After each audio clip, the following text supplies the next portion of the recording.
Okay, good evening, everyone. My name is Rahson Johnson. I'm here as a representative of JC Flowers Foundation Advisory Board, Circles of Support Advisory Board. And tonight we have a conversation with Clean Slate NY. We have a dynamic group of panelists who are going to be, giving us an in-depth description of what Clean Slate is. And basically, they're going to speak to the level of expertise, and we're going to have an opportunity to have a discussion again with the audience where you could raise some questions. But we want to dig in and try to figure out exactly what is Clean Slate, why it's important, and why, and why New York is in need of such a bill or in need of such a law. Um, I want to thank again the JC Flowers Foundation for giving us this opportunity, the advisory board. But I also would be remiss if I didn't just say that we want to think about Boulder, Colorado, because while reentry and restoring rights to people was very important, we also know that we're dealing with the other issue of gun violence, something that's passionate to my heart.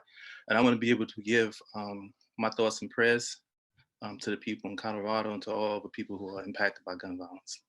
And with that, I want to give us an opportunity to introduce the panelists. I'm gonna get a panelist opportunity to introduce themselves and say a little bit about who they are. And then after that, I'll ask you some questions that will dig into Clean Slate.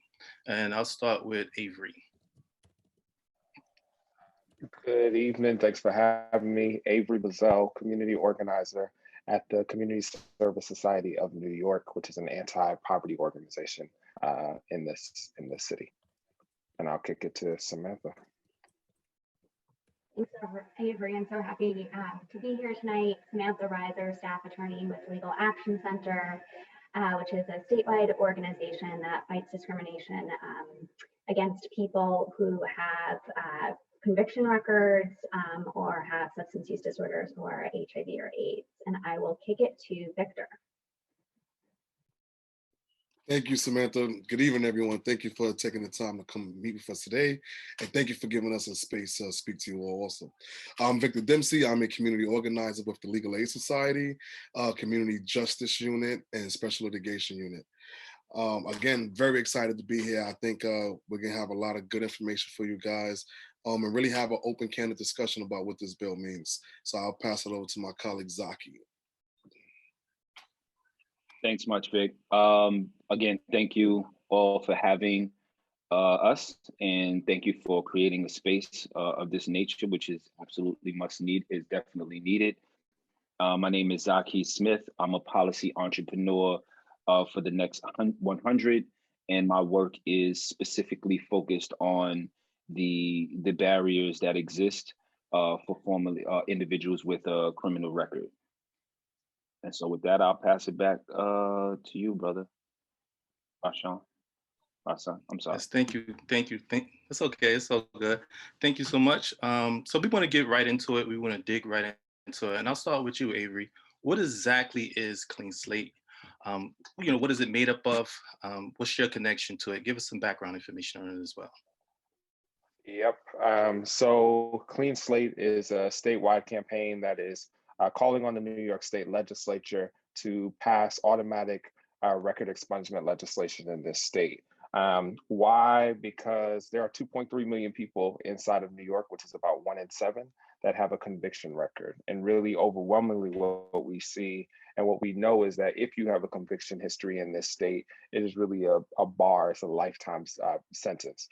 People face barriers, whether that's in housing, education, employment, you name it, there's some barriers in there, and we can talk about that a little later, but also know the role that excessive prosecution and over-policing has played in Black and brown communities in this state. And really, while a felony conviction might carry perhaps the greatest stigma, even a minor record can be a lifetime sentence when we're talking about poverty in this digital era, with nearly like 9 in 10 employers, 4 in 5 landlords, 3 in 5 colleges, are now using background checks to screen applicants' criminal records. And as the use of that has happened, so has the number of laws and restrictions that limit those access to jobs, occupational licensing, credit, housing, education, and other barriers. And really a record reduces a job seeker's chance of getting a call back or a job offer by nearly 50%. And formerly incarcerated people are nearly 10 times more likely than the general public to experience homelessness. So it's really important that we have this campaign to actually be pushing for legislation that would eliminate those barriers, because our current ceiling laws in this state is not enough. And neither is local ban the box laws that are in like New York City and other locales across the state. And this state prides itself on being progressive, but actually when we talk about the criminal legal system inside of the state and criminal justice reform, it's not progressive at all. We're behind the 8 ball and we actually need to be catching up, and we actually have an opportunity to be ahead, which is what this campaign is trying to do. Because the bill 16059, which is the ceiling statute, is very limited. It came into law about 3 years ago. Many folks may be familiar with Raise the Age, which was a campaign that happened in this state. But inside of that legislation was a ceiling statute, which we call Criminal Procedure Law 16059. You can only have 2 convictions in your lifetime. Only 1 can be a felony. The waiting period is a 10-year waiting period. And when they passed it, they said there was going to be 600,000 individuals who would be eligible.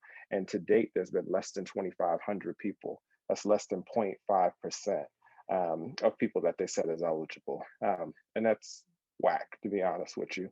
And other states have and are moving ahead, right? In passing automatic relief, because states that have had application-based ceiling, which we currently have in this state for years, a study was shown that less than 10% of the people that are actually eligible actually seek themselves of that relief. So we have to be passing automatic record expungement in this time. So there's states like Michigan, Delaware, Connecticut that had, some that have passed. Michigan passed one last year, came back at a special session, but Delaware and Connecticut are fighting for it currently. Pennsylvania has been one of the first states to actually do it, and New York is out there now trying to build a campaign to do that. We have a bill that Samantha will talk about that we're really excited about, but also know we're in a pandemic, right? And have been in that for a whole year. And prior to this pandemic, many of our organizations like Samantha's, like mine, like Victor's, see people each year, right? At CSS, we saw 700 people each year who tried to come and seek some type of relief, all right? And try to get back out there, try to get a job, try to get housing, try to get education, and really like they couldn't. And now that we're in this pandemic and we're talking about the economy and jobs, we have to be passing clean slate, because we know that people who were justice involved were discriminated against prior to this pandemic. And when jobs come back, if we don't be passing things like clean slate, they're going to be the last to be rehired. So really, that's clean slate. That's a little bit about the why and what we're about in this moment. So that was a lot and a lot of important information. And I know you didn't get a chance to, speak to your connection to it, but I guess we can circle back to you and give you an opportunity to do that. But I do want to move over to Samantha, because there was a lot that was said in there in terms of ceiling laws, in terms of automatic expungement, but just the bill itself. And I want to give Samantha an opportunity to speak to that from a legal perspective, but also to explain to us, where the bill is at, who are the sponsors of the bill, and everything like that. Great, thank you. So clean slate legislation has been introduced in both the Senate and the Assembly, which is really exciting. In the Senate, our champion is Senator Zelnor Myrie of Brooklyn, and the Senate bill number is 1533A. And maybe Avery can drop that in the chat. And in the Assembly, our legislation has been introduced by Assembly Member Catalina Cruz of Queens, and that is Assembly number 6399. So, we'll be talking a little bit more about where our advocacy is to date and ways that folks can get involved. But there is a bill, it's in the legislature, and we are fighting the good fight to make this legislation, a law in New York State. So Avery talked a little bit about why clean slate legislation is so critical. And what I'm going to talk about now is what our bill actually proposes. But, to give some context and to sort of explain what brings me to this work as well, I started as an attorney at Legal Action Center almost 3 years ago. And when I was brought on for the sole purpose of, my entire job duties was that I was going to be representing people who are seeking to seal their records under the application-based sealing law that Avery mentioned, Criminal Procedure Law 160.59. The law went into effect in October 2017. I started at Legal Action Center in September 2018. And immediately upon starting, it became very clear to myself, to Legal Action Center, to other advocates and reentry organizations that this law was not providing the relief that it needed to be. It's way too narrow in terms of its eligibility criteria. When you think about the people who can benefit from it, given its cap on the convictions, it is necessarily leaving out Black and Brown communities who have been over-policed and criminalized by the legal system. It is leaving out people who have experienced housing insecurity and therefore had more contact with the criminal legal system. It is leaving out people with substance use disorders who have also had increased contact with the criminal legal system, because we know who our criminal legal system polices. What we also realized right away was that there is a 10-year waiting period for this law, as Avery mentioned, which means that by the time people can even avail themselves of the law, it's too little, too late. People need relief right away when they are returning home, returning to their communities, and looking to be full participants. And finally, what we realized is that the application was way too burdensome. An individual has to file something with the court. They have to serve the district attorney's office. If their application is opposed, they have to represent themselves in a hearing in court. And this is all to access relief that they should be entitled to as soon as they have successfully completed their sentence. So, for example, I have been working with one client whose application for sealing was filed almost 2 years ago. They are without a job. It is in the middle of COVID. They are very, as anyone could imagine, very anxious about applying for employment with a conviction record. And despite our best efforts to get the court to issue a decision, there is just, it's an administrative slog. There's bureaucratic hurdle after bureaucratic hurdle, which is why this legislation is so critical. So to talk a little bit about what the bill itself proposes, there are 3 core principles that animate our campaign.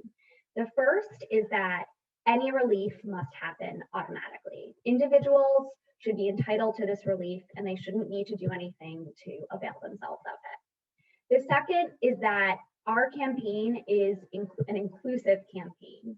We believe that all people should be able to move beyond their convictions and successfully re-enter their communities irrespective of their conviction history. And the third principle is that, as I touched on earlier, relief needs to happen as soon as possible. When someone returns home, by denying them housing, by denying them employment, by denying them access to education and other civil needs and opportunities, we are not allowing our neighbors and our communities to thrive. So to that end, our legislation proposes a 2-step process to records clearance. The first step is that conviction records will be sealed for most civil purposes after a very short waiting period. And then, assuming an individual does not incur any subsequent convictions, the conviction will be fully expunged some years later. So it's initially sealing for most civil purposes, and then later on, expungement, which will make the record inaccessible for civil purposes as well as criminal purposes. So at the expungement stage, agencies like the court and the prosecutor's office will lose access for the most part. So when does this relief happen? So sealing happens once someone has successfully completed their sentence, including community supervision. So that means probation, parole, and the sex offender registry. Someone cannot be on the sex offender registry for their conviction in order for it to be sealed and then subsequently expunged. So sealing occurs after 1 year for misdemeanors and 3 years for felonies. These waiting periods exclude any time spent incarcerated. So basically, it's 1 year from the date of sentencing or the release from incarceration, whichever comes later, if someone was convicted of a misdemeanor, and 3 years from the date of sentencing or the release from incarceration if someone was convicted of a felony. So that's for the sealing stage. And again, at the sealing stage, the record becomes inaccessible for most civil purposes, which means that when someone is applying for employment, for housing, for education, for other civil opportunities, that record for the most part should not be accessible, but it will still be accessible by actors in the legal system, so the court and prosecutors' offices. Assuming a person does not have any charges pending and does not incur any subsequent convictions, their conviction record will be fully expunged at years 5 for misdemeanors and 7 for felonies. Now, again, these waiting periods exclude any time spent incarcerated, and additionally, individuals have to have completed all community supervision before their record can be expunged. So that is the very broad strokes overview, sealing at 1 and 3, followed by expungement at 5 and 7.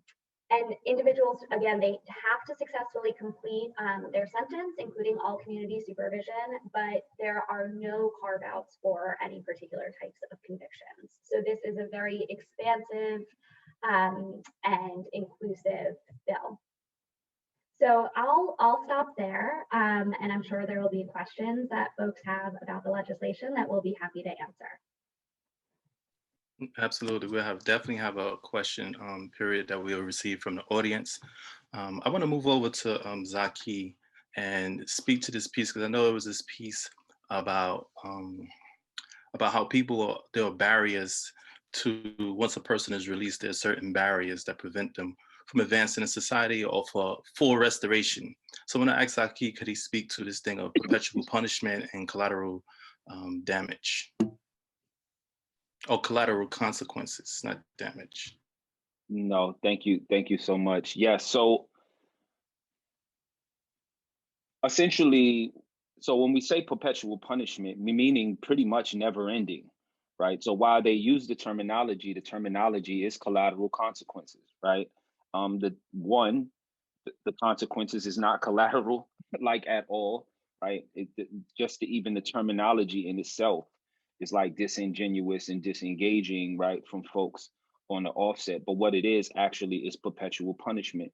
Many individuals, anyone who has come in contact with the criminal justice system, were never informed of the fact that you plead guilty to 2 years, and after your 2 years is finished, you have a life sentence of being discriminated against legally, right? No one was ever made aware of anything of that nature, and this is perpetual, never ending. It is for life, right? So your time has an end, your probation has an end, your parole has an end, everything comes to an end except for this. And there's 44,000, 40-something plus laws and barriers that exist for an individual with a criminal record, which is insane, right? And they're all over the place. You can't really pinpoint them all and find them, right? But what most common out of all of the barriers is the ability to gain employment, right? So a bill of this magnitude will at least give individuals relief to have gainful and meaningful employment, an opportunity to increase their earning potential, an ability to apply for an apartment, right? Housing, somewhere to live. Something is just fundamental. These fundamental things that this bill would bring about relief for individuals with a criminal record. The ability to educate yourself, right? To further your education, to increase, again, your earning potential as well. Also bringing about the relief for an individual to receive a license, to get an occupational license, right? To be certified for a thing. Again, to contribute to the economy, to contribute to your community and your family. And this bill will help and contribute to the safety of our community. While there's a myth that having these barriers is allegedly in the name of safety, it is actually the opposite. What do you think is the mindset, or can be the mindset, of a person who does not have the ability to maintain or enter into the basic things, basic necessities? They are unable to. You say, hey, we're releasing you. Okay, you done your crime. Shame on you. You learn your lesson. Now go back into the community and into society and be a productive citizen. But we're going to put these barriers in your way for the rest of your life. And you better not get in trouble. Like, that just doesn't make sense. It's just not logical, right? It's not practical. It's not a practical thing. And so this bill would relieve those things. And not only just that, but just the emotional stigma and shame that exists for having to sit across from a person and literally explain your criminal history, or have to bring it up again, and a person being there like as if you have committed the crime or the offense just now. Like, you know what I'm saying? So just that stigma, not hiding and ducking and trying to navigate around the system and putting stuff in your mama name and your sister name, and because somebody else you can't get it because you know, it just brings about this relief. And also, it's an opportunity. It's a great opportunity for this state, New York. New York it has set the bar for everything good and everything bad, but it has set the bar, right? And it's an opportunity for state to clean up or to restore their role destruction of communities of color in this state. They have an opportunity to clean that up. They have an opportunity to be accountable and say, hey, we made some mistakes, and here's how we can rectify and build these communities back. So a bill of this nature will restore our city, will restore our communities, will restore our homes, will restore our family, because this stuff is generational, right? It's generational. This has an impact of generations. How is it that one city has 2.3 million people with a criminal? One city? It's ridiculous. It doesn't make sense. And 85% of that nation is of people of color. It's an opportunity. It's an excellent opportunity for New York, the state of New York, to stand with their chest puffed out and let the rest of the country know this is how you restore our community. This is how we restore our city. This is how we restore our state. And this is how we be accountable for our contribution to mass incarceration in this state. And so I'll stop there.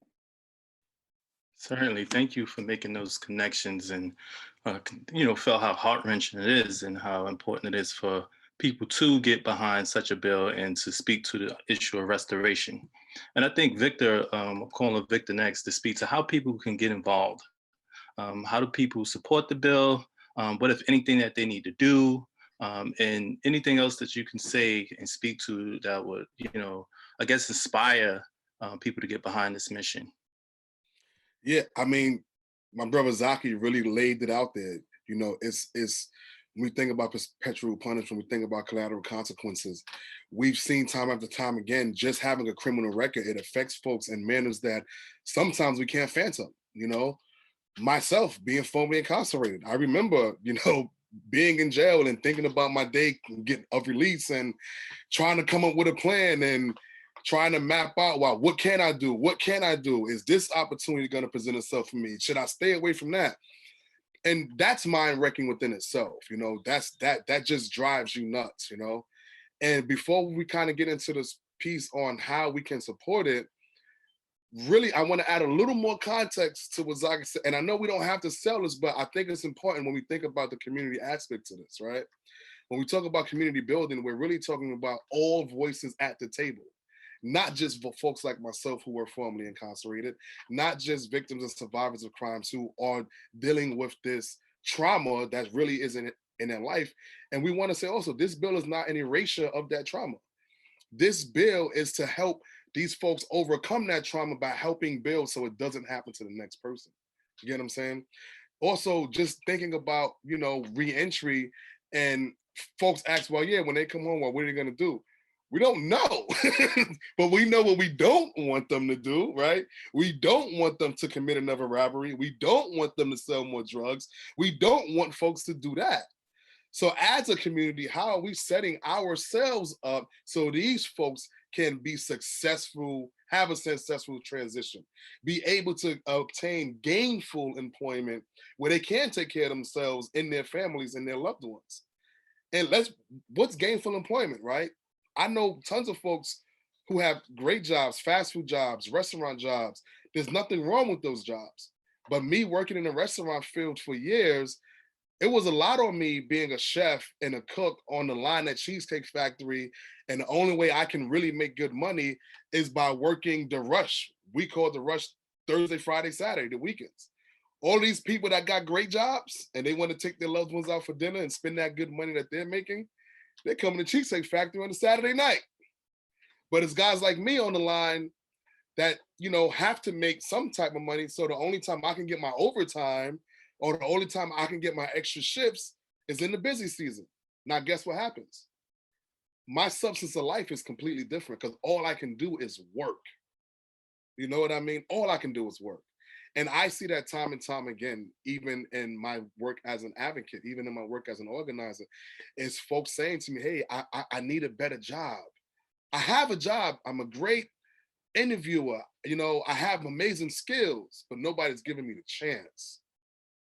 And I know firsthand, you know, I've been down that path already. I've had job opportunities presented to me, going through the process to get to the very end. And someone says, hey, Victor, I'm sorry, but unfortunately you have a violent felony. There's nothing we can do with that. So you like me as a person, you like my enthusiasm, you like what I can bring to the table, but because I have a violent felony that's over 15 years old, you don't want to take the chance on me. So that's when we talk about community. You know, my community gets behind me. You know what I mean? We uplift each other and say, hey, he is a great person. We want to advocate for him. Give him a shot. Sometimes we don't do that enough. And at Legal Aid Society, you know, we took on Case Closed, the sealing bill when it came out, and we've tried to seal over a few hundred New Yorkers. And that sealing law itself with the application process, it's too narrow. It doesn't help everyone. I want to say just a rough number. Don't quote me. I'm very tired today. I promise. I'm really good with numbers, but tonight I'm not even going to try it, right? But hypothetically speaking, if we try to fingerprint about roughly 400 New Yorkers, and that number's not far off, I just don't want to quote myself on it. If we try to fingerprint about 400 New Yorkers, possibly 20% of those folks were actually eligible for the current sealing law today. Eligible. And that's it. But now also the application process for the folks who are eligible, that's a process within itself. We have to do the application. We have to submit the application. We have to get this individual to go back and get all this paperwork for us from the last 2 or 3 years to show how they was making money, to show that they stayed in trouble.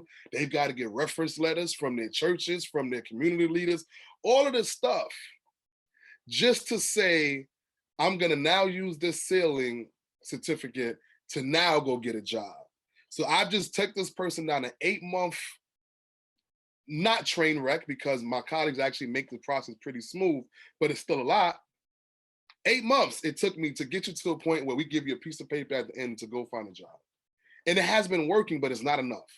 Automatic expungement is saying no longer do folks who don't have enough money to hire an attorney, no longer do folks who don't have the connections to have an inside source to somebody who knows the system and can get it done a little faster. We're even the playing field now. And this pandemic also showed us a lot. The unemployment rate is sky high right now. The businesses that shut down is insurmountable. At some point when this city comes back, like Zaki was talking about, let New York pave the way. Let New York say, hey, this is how we're gonna make our city great again. We're giving everyone equal opportunity, everyone on the same playing field to say, hey, we like who you are, you deserve this job. So passing this bill now, getting behind this bill now helps us get to where we want to be at when that time comes. And when we talk about, involvement and uplifting this bill and getting behind it, it's not so much of just signing on to it.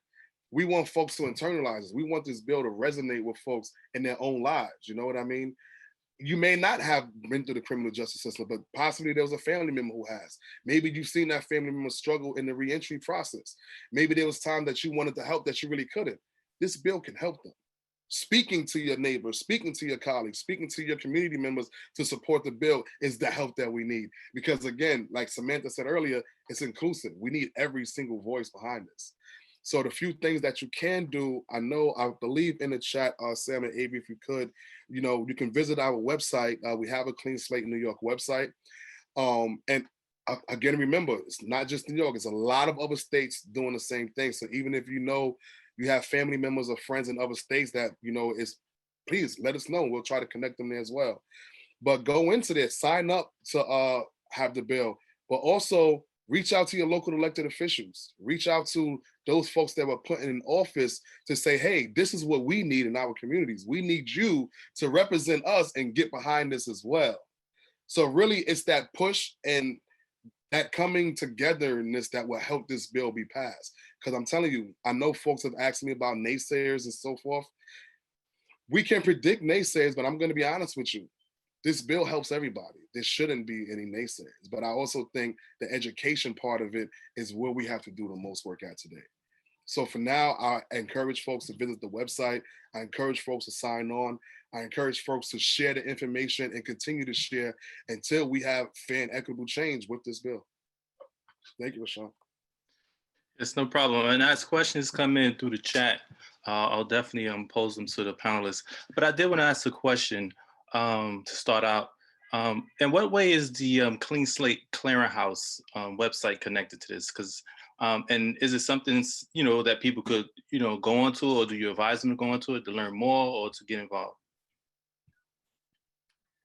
I think you can do both, right? It's really for both. You can go on there to join the campaign, right? But now also learning about it, like understanding the details to it, the requirements, the requirements for it. And like I said, I think anybody visiting the website and taking their time to read through the sections, it will help give you more definitive answers for sometimes what folks might think is it might seem outrageous, but it's really not. It explained. I know when Samantha mentioned earlier about the timeline, and I use this one particular number because it means so much to me, right?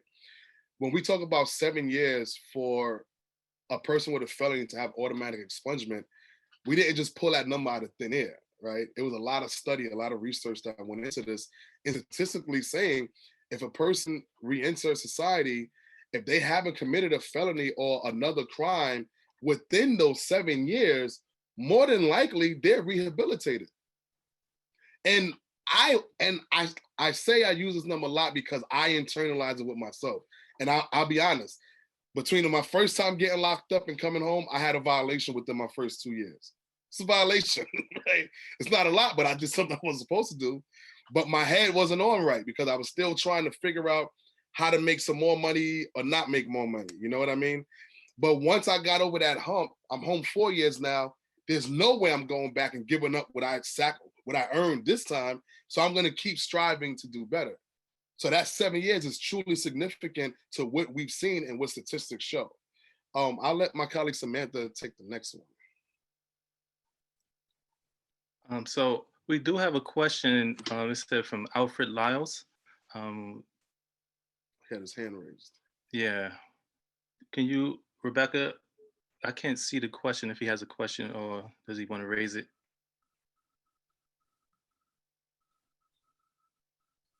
You want to take the question from Rahson Smalls? Yeah, let's deal with that question first and come back to Alfred. So Rahson Smalls asks, does this bill apply to all felony convictions, irrespective of the type of crime committed? I think Rebecca spoke to that, but she. Yes, so it does.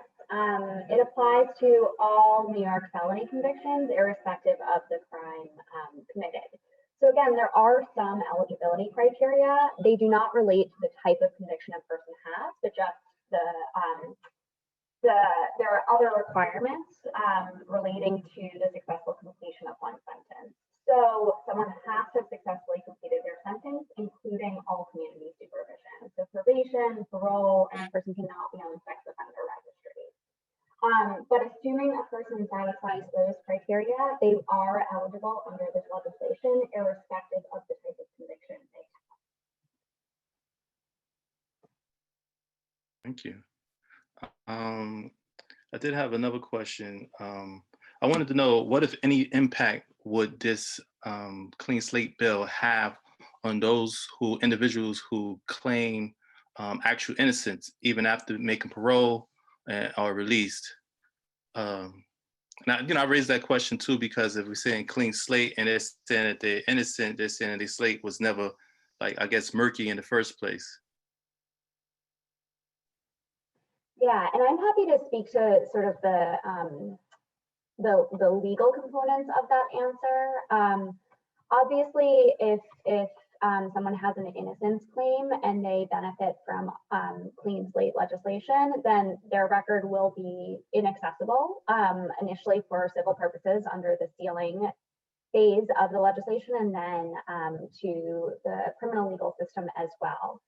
Now, when a conviction is sealed and subsequently expunged, the fact that the conviction occurred is not erased legally. So like if someone is applying for a job, for example, they don't have to disclose it.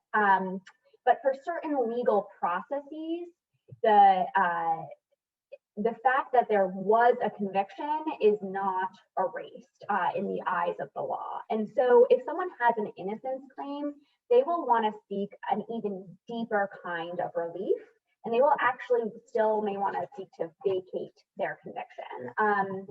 And vacatur is something that is governed by a different section of the law and would still be available to individuals who are trying to say, I want to actually like vacate my conviction altogether. It's not enough for it to be sealed and subsequently expunged. I want my, under the law, I want the law to recognize that I never should have even had this conviction in the first place.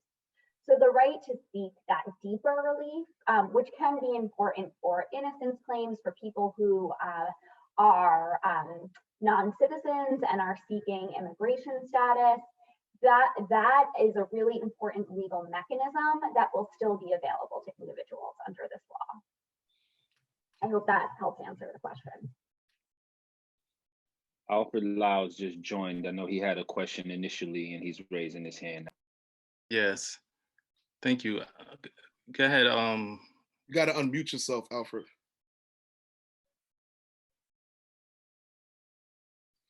We can't hear you, brother. We can't hear you. You have to unmute your mic. Unmute your mic. There you go. Huh? Yep. It's good? Yep. All right. Yeah, my name is Alfred David Lyles. Some of the people know me as Shima. I've been home for approximately 6 weeks, 5 weeks and change. Welcome I back. just did 30 years. Thank you. Good Home luck. after 30 years.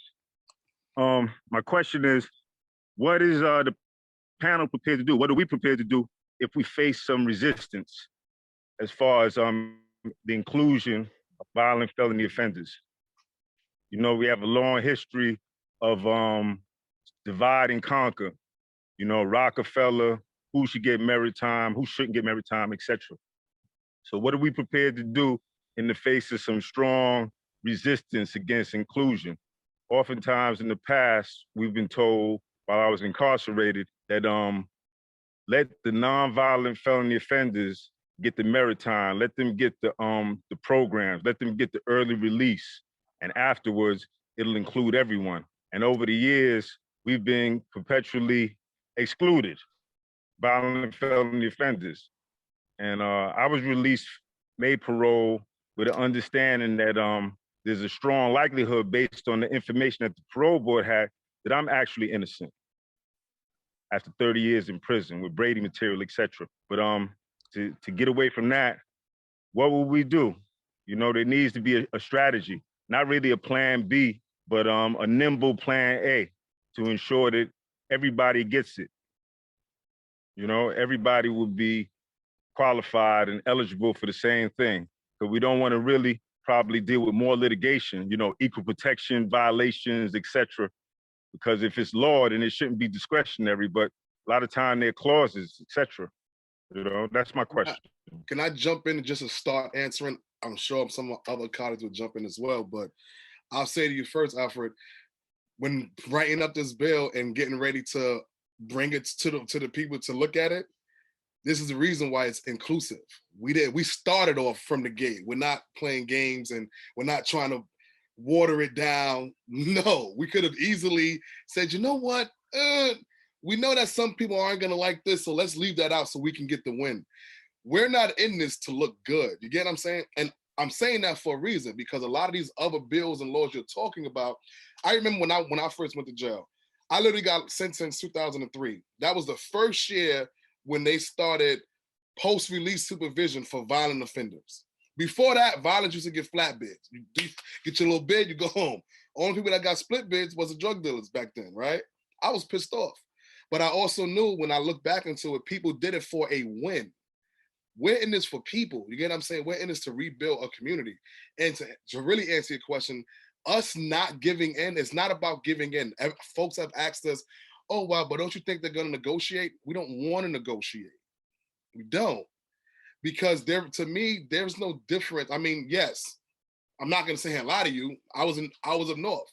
And I hope people don't get upset with me saying this, but I was one of those guys who would beat up a sex offender when they came through my block or something like that. I'm being real with you, right? So I have my own personal opinions about things, but I also know I bust my butt every single day to keep my second chance. You know what I mean?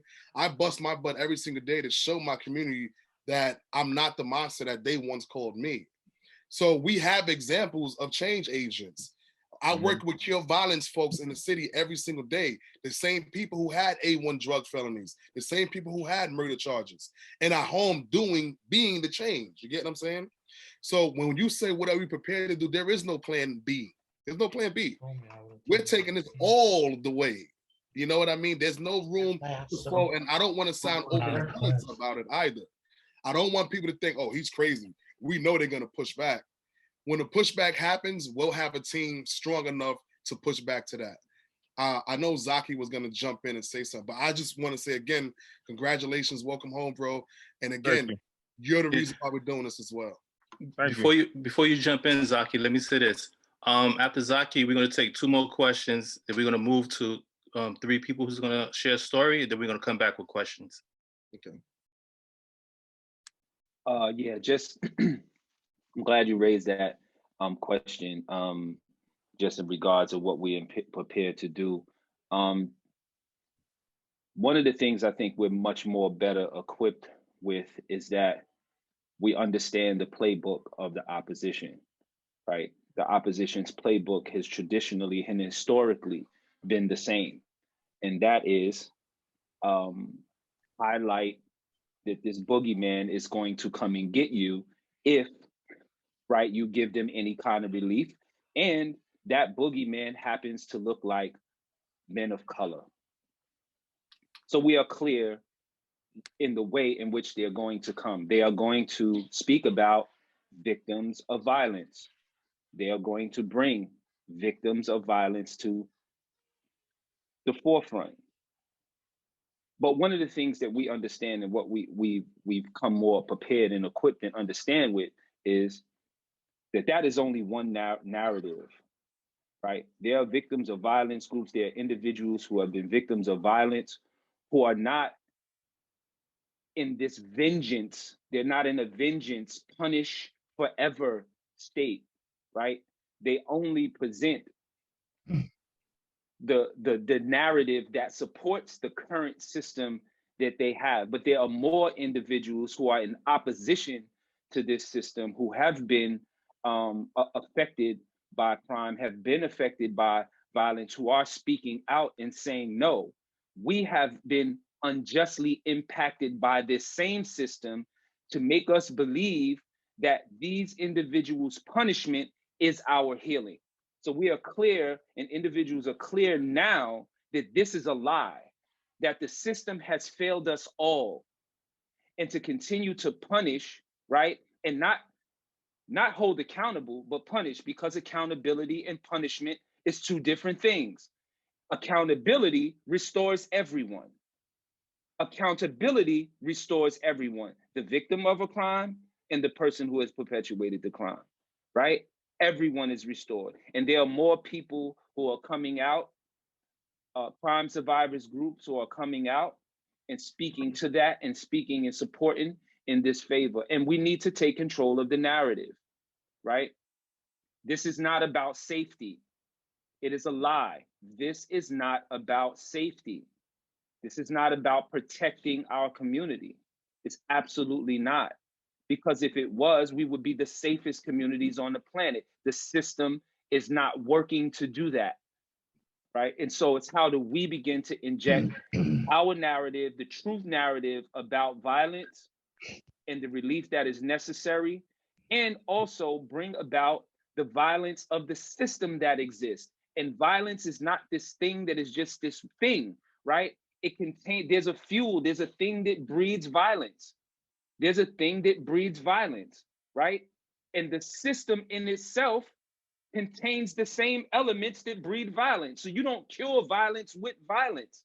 The system in itself it's a violent system, right? And so we need to be boisterous about that.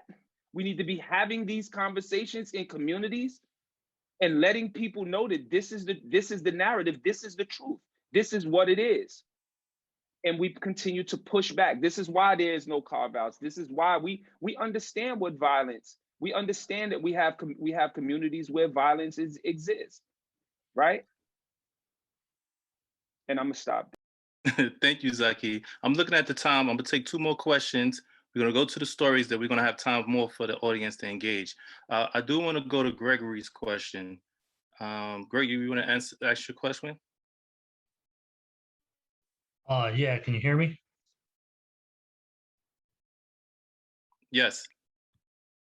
Okay, my question is, I was just released from New York State Prison about 5 weeks ago or so, and I transferred to Wisconsin. So is that going to apply to people that live out of state as well, but still have a felony conviction in New York State? Is it still going to apply to them even though they live in another state? Yeah, so as long as it's a New York State conviction, it doesn't matter where you live. And the great thing is that it's automatic, right? So with this application-based system right now, you'd have to apply, right? And have to work with that system and everything else like that. This is an automatic bill, which is like once the requirements have been met, once that time has occurred. So like Sam was talking about earlier, once the 3-year mark hits, it would be automatically sealed. Once the 7-year mark hits, it would automatically be expunged, and you wouldn't have to do anything about it, right? It just automatically happened. So it doesn't matter where you live, long as it's a New York State conviction, New York State will do their due diligence to automatically expunge it. Thank you. Thank you for that, Avery. Then we have a question from Elizabeth. Is Elizabeth on? You would like to raise your question?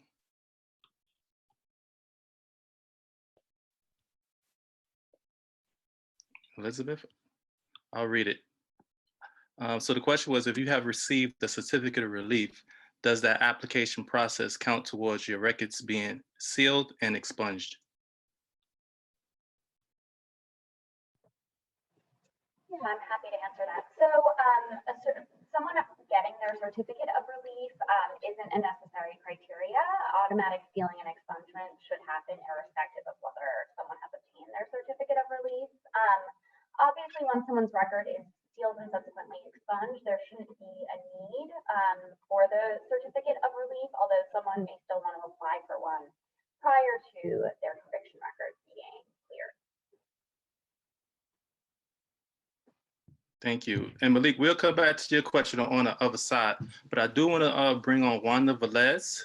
Wanda could speak to her personal experience and just draw a connection between this discussion and what she has experienced.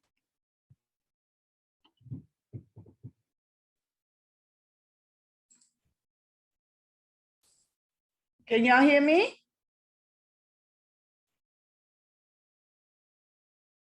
We can hear you, Wanda. Okay, hi. So my name is Wanda. It's been 6 years I've been home. I got released October 15, 2015.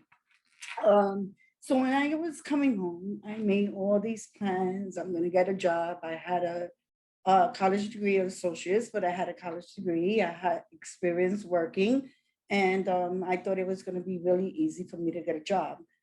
Beknownst to me, every job I applied for ran a background check, and of course I got denied. And I didn't get denied for my qualifications or for my experience, but more because of my background. The Justice Department would ask me to send all the paperwork of my rehabilitation, people who can vouch for me saying that I would be beneficial to the company. I mean, I supply them with letters from professors, from employers, and they still deny me. So it became so horrific that I became really depressed and started thinking that I should go back to prison, right? Because now I don't have to worry about getting an apartment. I don't have to worry about bills. I don't have to worry about anything, but just worry about, living, right? And then I decided to go back to school. That kind of became a challenge too, until I got into with this program called College of Community Fellowship, and they assisted me. And so now, finally, I got a job. As you see, I'm in my office. I am a social worker with my master's. The problem is, even with that, I have to be very careful at the jobs that I apply for, right?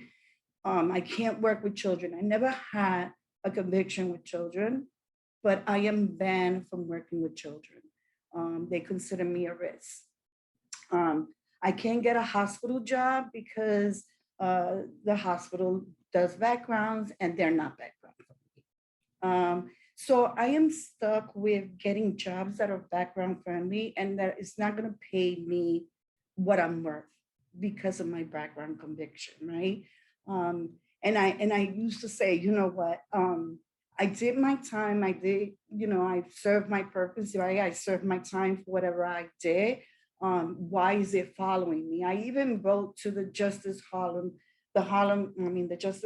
Center and explained that, right? Like, I did my time. Why are you still penalizing me? Is it ever gonna be over? So when I hear you guys saying that it follows you forever, it does. I feel like I'm never, ever gonna get away from it. So again, like I said, I got my master's in social work, right?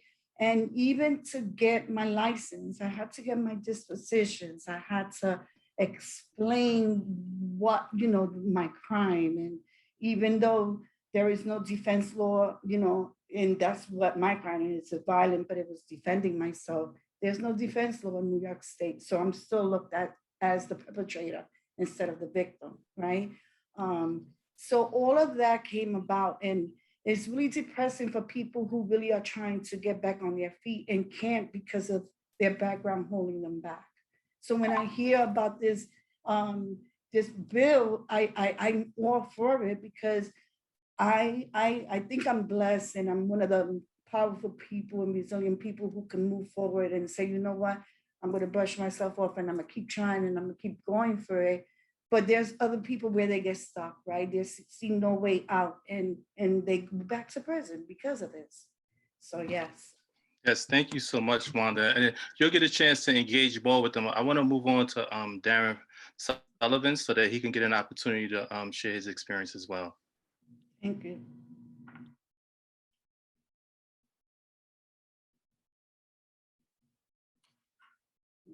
You there, Darren?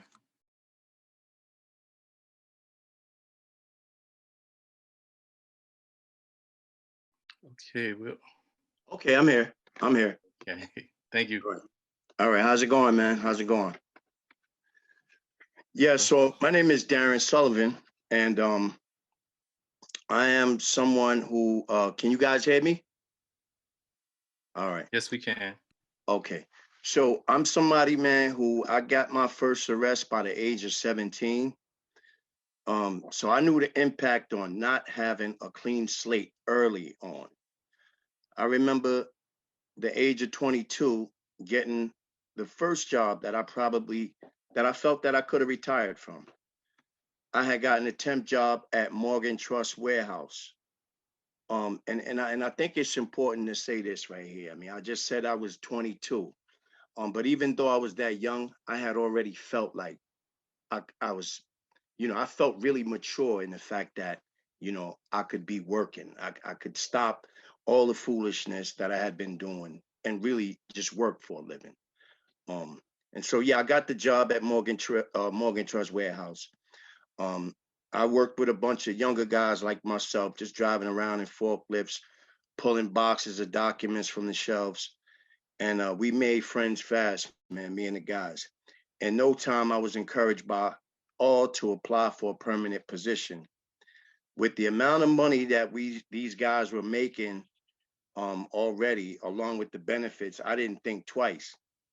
So each morning, there was a layout of, breakfast food, donuts, bagels, and coffee and stuff like that. And on this one morning, my name was called over the PA system. I was told to report to the security office. I remember being excited, thinking I was going down there to get my picture taken for ID badge. But instead, I was told to report back to the agency. My assignment there was over. When I got back to the agency, the contact guy made it seem like I had embarrassed them. It turns out that my arrest record came back. This company, Morgan Trust, they must have had a strict policy because mine was only a misdemeanor arrest. And from what I understood, it was supposed to be sealed as well. So, the term sealed always left like a bad taste in my mouth ever since then, because somehow it didn't work out for me. So, I kindly, the guy, like I said, he was upset with me. And he was a little frustrated, but I reminded him, that when I filled out that application, they only asked me about felony convictions. Nevertheless, I was let go from the agency as well. So to me, this clean slate bill, man, it's long overdue. This is the impact that it made on me. Sure, I made mistakes prior to that and after that. But like I said early on, that's something to me that stands out because I was so young. I remember being so young at the time and so much at that job feeling like, man, I could be here. I like these dudes. These dudes remind me of myself. And they hadn't probably gotten in any of the trouble I had gotten in prior to that, but still they made me feel like like we were all just alike. And that was a job I could have stayed. I could be there right now for all I know. You know what I mean? So that's what this means to me, man. And that's my piece. Definitely. Thank you, Darren, for sharing that. Next person we got is Douglas Duncan. He's going to speak to his experience as well.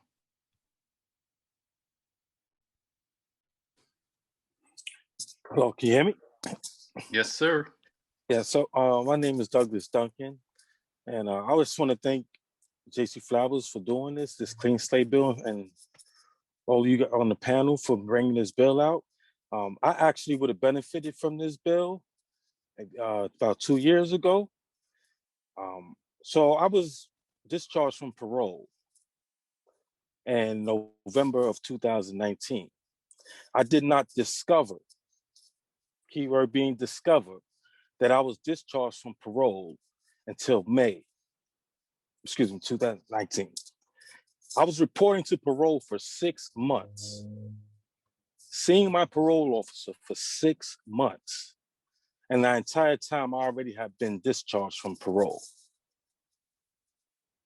In the midst of me applying for a position, my rap sheet was sent to me. And that was how I discovered that I was off parole. I never got any indication from a parole officer, a supervisor, and to this day, I have sent 4 different letters to the New York State Parole Board in Albany, and no one has still sent me an official letter stating that I have been discharged from parole. Yet, my conviction has come up when I went for certain positions with certain jobs, specifically the ACS and a job with Covenant House.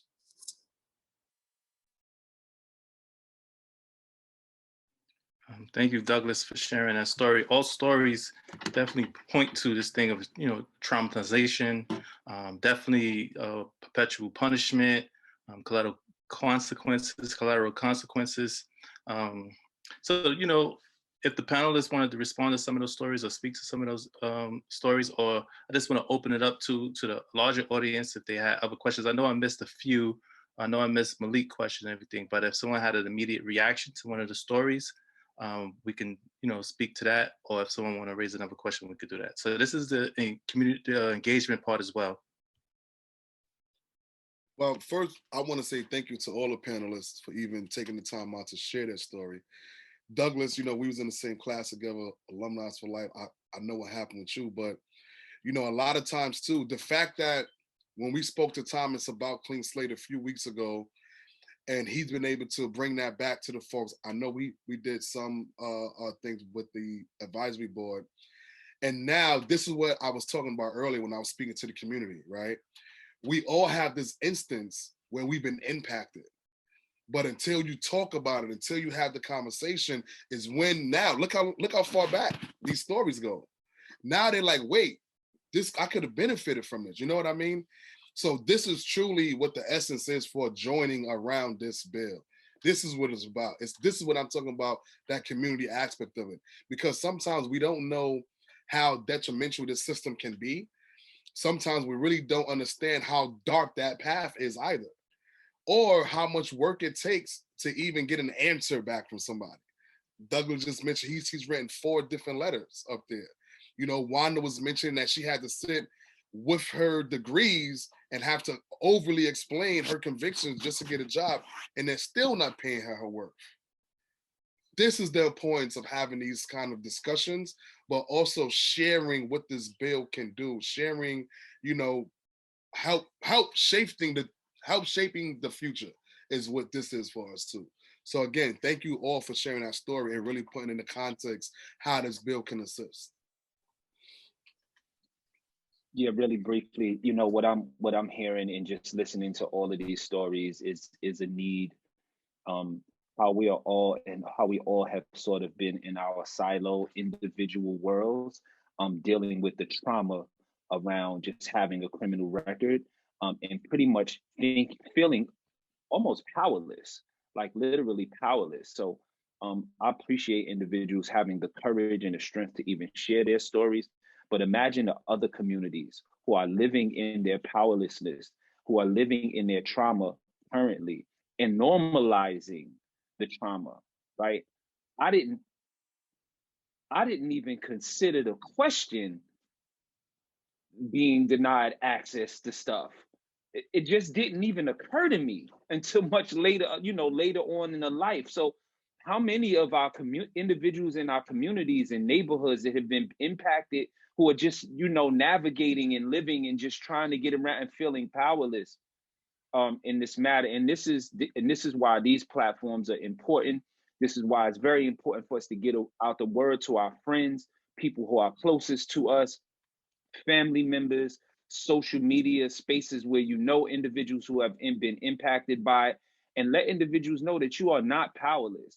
We absolutely have power, right? A lot of times we remove ourselves from our power, especially in dealing with politics or dealing with legislation, because we believe that and we know and acknowledge that they're the culprits who have ostracized us, who have committed to the ostracizing of us, who have created laws against us. And so almost in retaliation, we say, well, I don't mess with them because they did something to me, right? And so what happens is when we retreat and remove ourselves from those spaces, they're actually happy. It's like, oh, that's a population we don't actually have to cater to. We don't have to listen to them. Why? Because they've already removed themselves. So as long as you are not in the space with your voice, and no one's saying that you have to be this great activist and you need to be, just make your voice heard. Let your local official understand and know I am here. I'm a constituent in your community. I am impacted by this thing, and I need you to support it, period, right? That's where our power can be. And I'm gonna stop there. Thank you. Thank you. We did have Malik. I want to revisit Malik's question. Malik, could you raise your question? Yes, so I understand the Clean Slate Bill is going to take an active agency, but also it's going to take some contingencies to do it. My question is, what kind of facilitating environment are we going to ask the people who are to come home do or participate in to raise the statistics of people who are successful on the Clean Slate Bill? Could you re-ask that question again? Yes. So I said I understand. I think I understand it, but so I'm saying, what kind of facilitating environment are we going to institute, or is going to be instituted within the institutions for people coming home, so they can actively progress in society to achieve this Clean Slate Bill? Whereas, people get released and they say within 6 months, they become a recidivist. But we want to create some kind of facilitating environment while they're in the institution so they can progressively act accordingly while released to achieve the Clean Slate Bill, to capture whatever statistics or numbers that may be needed. That's a great question. So with this particular coalition, and what we're primarily focusing on is the expungement of criminal records. What you're talking about is preparing individuals, at least is this what I'm understanding, preparing individuals before coming to society, like in the institutions, about how to get this, to achieve this thing. And when they're actually released, some type of re-entry type of program that will help them so that they actually don't recidivate. Excellent question. This particular group, that is not our necessarily our focus, right? In this particular, like this bill does not address necessarily that. Now, there are other organizations that exist that do assist around re-entry or what have you, right? And at the same token, listen, you thought about it. Guess whose responsibility it can be to create such a thing, right? Because there's room for you to do that too. We can't do it all, right? And if that is something that has come on your heart and has resonated with you, that you believe that there's a need for, guess what? It's an opportunity for you to actually create it. Thank you. I appreciate that. Definitely a great point. We did have another question from a Jacqueline Weatherspoon. I'll just read the question. Is there a letter in an MS format, Word format, that can be used as a template to reach out to our legislators? Really great and important question. The Clean Slate campaign is working on putting together actions that individuals can take to phone their electeds and write to their electeds. And we will have that letter template up on our website, hopefully in the coming weeks. And we'll make sure that once it's up there, it's sent to all of the attendees of tonight's wonderful event. Yeah, we could definitely follow up with Thomas as well. Once we have the template ready for the website, we can at least just reach out separately and make sure that we send it to you guys directly also. Thank you for that question, Jacqueline. Appreciate that. Absolutely. I do want to say, and I think you alluded to a great deal in terms of the onus is on people to get behind this piece of, policy piece, and to begin to get, it already has momentum. I read it, I've seen it, I've been in, some of the meetings around it. It already has momentum, but the onus is really on the people, even speaking about people preparing on the inside, is really for people to take that responsibility. Even for me, thinking about how age, the age in which a person is, arrested. We've seen that, we talked about raise the age a little bit here, how people get arrested at 16 years old and are sentenced to, long sentences inside of prison and are stripped of rights before they are actually at the age to receive them, and then once they come home, we talk about perpetual punishment and collateral consequences, will never even receive those rights, in and of itself. So it's certainly important to really, again, to continue to push this this legislation, this piece of policy, because the way I understand it as well is that the current petition-based procedure for getting your record sealed is not enough. And not only if it's not enough, is not even used by the great percentage of people. So to have automatic expungement, it'll automatically apply across the board. A person wouldn't even have to put in a petition. They don't have to file money. Those, collateral consequences, in the sense that people can't even afford an attorney to be able to do that. So I definitely would like to thank all of you, all the panelists who are behind this particular piece of legislation. I know it's common sense, but I also know that it's personal. It's deeply personal, because we're not only thinking about ourselves, but we're also thinking about people who are coming after us. Yeah, and that's so, so important. So I don't know if you wanted to speak about what's next in terms of any events or anything that you got coming up. I know you do, press release, maybe you interview somewhere, something, that people could continue to follow it by, or, as Jacqueline question expressed as well, like, is there a letter, is there a template? What more could people do? And then we'll start closing out and you can have final words.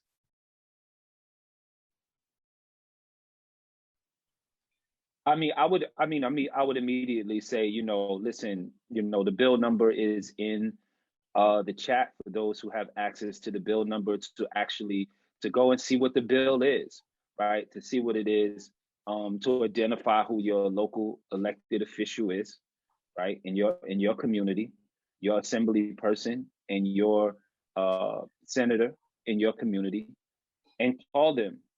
Go to their address, which is more than likely in your community, right? You have access to them, right? You can email them. Their information is present. It is available to you. They work for you, right? And to question them and ask them and have your entire community call back to back to back. Are you familiar with the new expungement bill that is currently sitting in the Senate now, right? And are you adopting this bill? Are you on board to co-sponsor this bill? This will bring this community some relief. Like, call your local elected officials in regards to it, and share it. Like, share it, have conversations about it amongst the people, share it with others. As the same way we create rumors and spread rumors, it needs to be spread just like that. I heard that, listen, even if it becomes extravagant and almost not true, just at least let the rumors start, so now people are actually looking for it, right? But yeah, just create a buzz, just create conversation around it. Know that it's real, know that individuals have power to do something about it. And I just wanted to mention very quickly in regards to the application-based process. And when we talk about the application process, we have to take in consideration, right? You're now in this process, you have a judge and a prosecutor that has the right to weigh in on this thing and oppose it. Just, you know, I'm gonna take a page from Samantha's interview the other day. Just sit with that for a minute, right? The judge and the prosecutor gets an opportunity to come back at you again, twice. Done the sentence already. Now you come back to decide whether I can move on civically also. That's double jeopardy in any land. Like, well, how do you get to now do that too, right? Our thing is done. You have no grounds here. So why would we even have an application base? Why would we have a judge or a prosecutor weigh in? We have done what we are done with them. We've done their portion. We've completed our sentence, our commitment that was done in court. That is it. We have nothing to do. This has nothing to do with them. So they have no right to even be a part of this process at all. Word. I do want to add to, as far as, I mean, damn, Zaki. Oh, I know that's out of Samantha's book too, but you're 100% right. It's just craziness. But also wanted to add to, you know, we've been gratefully having certain folks reach out to create platforms that we can come and speak to them as well. So if there's any other folks on the call, whether you're a part of an org, whether you're part of another group, by all means, feel free to reach out. Like Zaki said, yes, look at the bill number, educate yourself on it. But if there's space where we need to be and we need to have these conversations and keep having them, by all means, reach out to us and we will set it up. We're not shying away from any conversation with anybody at any time. I mean, trust me, we've all been barbershops, beauty salons. Facts. Yeah, no, we're not joking though. It's happening. Yeah, sir. In the middle of the projects. Community center. I'm in the building with my mask. Facts. And hey, and the sanitizer. We gotta have the sanitizer, okay? But no, seriously though, that's one thing we would like. Again, we're asking folks to just stay in contact. We are reaching out to more. We do have some town halls that we don't have an actual date at the moment, but our base builder committee, we've been brainstorming dates for town halls as well, where we do want to do it, whether it's virtual, whether it's in person at a later date. But this is not going to stop here. We do have a lot of work to do. I know Rahson said earlier, there is momentum, but this is just the beginning, literally.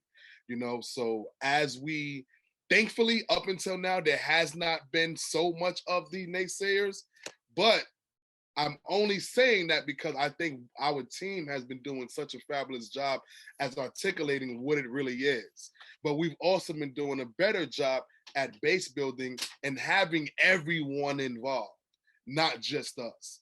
So if there's any ideas, there's any suggestions, if there's any other groups, victims groups, survivors groups, anything that you guys are connected with, please reach out. That's another way you can help us out as well.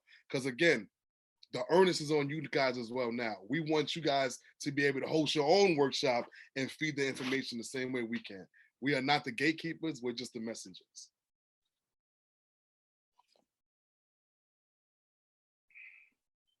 Okay. I thought Samantha wanted to say something. I echo what Victor and Zaki have said. They always articulate it way better than I can. Thank you. So thank you to our panelists, Avery, Samantha, Zaki, Victor. Thank you to Wanda, Darren, Douglas. Thank you to all of you who showed up tonight, who raised questions inside the chat and inside the question and answer portion that allowed for them to explain more and give more detail. Appreciate your time here tonight. Rahson, really quick, I'm sorry. I just see one other question I would like Samantha just to answer really fast. I believe it's from Jacqueline Weatherspoon. She said, I will look at the bill and I will write a thank you note for the sponsors of the bill. Do you have the emails of the chief sponsors on the bill? Samantha? Yeah, so I think the best way to actually do that is you can message the champions of our bill through their bios on the Senate and Assembly website. So again, it's Senator Delnor Myrie in the Senate and Assembly Member Catalina Cruz in the Assembly. And I was trying to pull up their official email addresses, but I actually only have their personal email addresses, which I think they'd not be thrilled if I shared. Yes. Again, thank you again. And check out the website, the Clean Slate New York website. It's interesting, well put together. It has a toolkit on it and everything. But thank you, everyone. Have a blessed evening. Oh, yeah, one more. Just a clarifying statement. We are not Clean Slate Clearinghouse. We are just Clean Slate New York. Just a clerical, not clerical, but there is some confusion that I hear a lot. But we're not Clearinghouse. We are Clean Slate New York. Thank you. Have a blessed evening, everyone. Thanks so much, everyone. It's been great to be here. Good night. Good night. Thank you. Bye.